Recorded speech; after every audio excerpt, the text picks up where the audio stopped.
అడిగినావా మేమన్నా? 33 కోట్ల రూపాయలు రంజాన్కి ఇచ్చింది మీరు ఇవాళ. 33 కోట్ల రూపాయలు.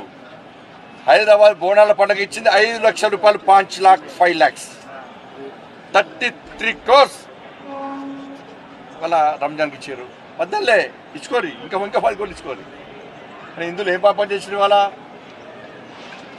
తెలంగాణలో రంజాన్ పండుగ మాదిరిగానే గణేష్ ఉత్సవాలు జరుపుకుంటారు కదా, భవానీ ఉత్సవాలు జరుపుకుంటారు కదా, హనుమాన్ జయంతి ఉత్సవాలు జరుపుకుంటారు కదా, బోనాల పండుగ జరుపుకుంటారు కదా,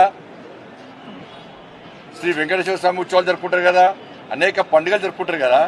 ఇచ్చింది ఎంత? చిప్ప చేతికి ఇచ్చింది వాళ్ళ అడుక్కునే పరిస్థితి.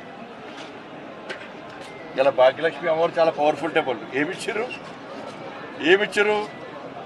భాగ్యలక్ష్మి అమ్మవారు ఒక భారతీయ జనతా పార్టీకో లేకుంటే ఇంకో మా నాయకులకా గుడి?